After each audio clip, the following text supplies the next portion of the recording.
Hi everyone and welcome back to my channel. So I have just finished my 21-day drawing challenge, which was organized by the Zentangle headquarters, in observation of the Mental Health Awareness Month in May. And I just finished this challenge and I have all of my tiles ready with me to go into my journal. Now, one question that a lot of you always ask me is how exactly do I store my Zentangle tiles and how do I store them in a way that I can also access them later on. So today I thought I'll make a quick video and share my process with you. And this is the process that I've been following ever since I started making my first few Zentangle tiles. So as you can see, I have some of my old tiles over here, which I have in my journal. And I have stuck them on my journal using these photo corners. So these photo corners usually come in packs or you get them in sheets like these where you have them all lined up like so. And you get them in different colors. So these ones are the ones that I got from Zentangle itself, and so these are actually sized to go perfectly with these 3.5-inch Zentangle tiles, the original Zentangle tiles. So these are sized perfectly to go there. But after doing a lot of research, I have found that there are plenty available in the market in general as well, which fit just really well. So you will find similar ones on Amazon or any other art store for that matter, and you get them in different colors. So I usually pick whites and golds because the gold usually complements the gold accents of tiles with a lot of gold in them. So they make for a nice frame. And the way we basically so I'm going to show you how to stick them, but the purpose of these is that you can actually then later on pluck these out, if you want to reference them or if you want to see what you've written behind. So, for example, this is something I made when I was becoming a teacher, like a certified Zentangle teacher. And this was part of my teacher training program. So I had made it back then. And so I know that this was my second tile that I made during my teacher training program. And so you can always then sort of refer to them if you have any notes at the back of your tile or anything like that. And you can sort of put them in and they go in like so. So yeah, so this one actually is a little too snug, which is why I struggled to put it in, but usually they come out and go in very easily. So yeah, so I have almost all my tiles done the same way, and these work well for ATCs as well. And ATCs are these smaller vertical tiles. They work very well for Bijou tiles as well. So for the Bijous, I just generally use two. I think they look really nice as a diagonal. And I have some other examples. So here again, I have a few ATCs and then I have the standard tiles. So yeah, and I wanted to show one example of a circle. So now for the Zendalas and for the circle tiles, you can put them the way I put them over here. And these are sort of like bunny ears that I have coming out at the top.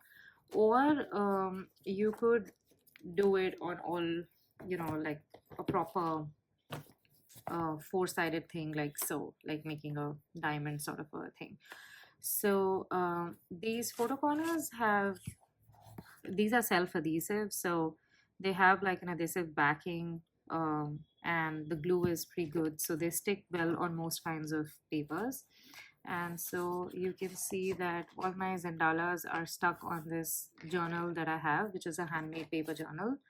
And yeah, and they work pretty well on most of these surfaces really well. So that's how I store my circle tiles. So to show you my process, I'm going to quickly do one. I already started storing some of my projects from the Bijou Be Well series. So these are two of those. And so I've already started putting most of these, oops, sorry, shaking the camera. just making a quick video today, so haven't really done an entire setup. But hopefully you will not mind this little camera shake a tad bit. Okay, I'm probably just gonna give it a second so that it settles in. Okay, so that's pretty set now. So yeah, so what you want to basically do is you want to take your tile and fit it into the photo corner while it is on the sticker sheet or the backing sheet, because you don't want your finger to touch the glue at the back, and obviously because you don't want to have glue on your hands, even though this is like really non-sticky glue, but at the same time you don't want to ruin the glue which is at the back of the paper. And if you have any dust on your hands, you don't want that to interfere with the glue at the back. Plus, I mean, our skin usually has like oils and, you know, just like human oils, you don't want them to interfere with the backing. So you just want to place them in like so, and you basically just want to do minimal contact with the back of the photo corner, and you just want to sort of pluck it from the back like so. There's a lot of traffic near my house today for some reason, and there is a house under construction right across the street, so you can hear all of that in today's video. So there we go. So you just kind of pluck that, and then you just gently place it wherever you want on your paper or on your journal rather, and then you kind of just give it a nice push, and there we go, and it's stuck. And it can sometimes take like a second or two to like properly stick, but once it's stuck, then it's stuck. And one of the things that some people I know like to do is that they like to place their tile first as a guideline, and they like to draw around with a pencil so that they get an indication as to where the photo corners have to exactly be placed. And that's something that you can do as well. I think I've done it on some of my earlier tiles. Let me see if I find them.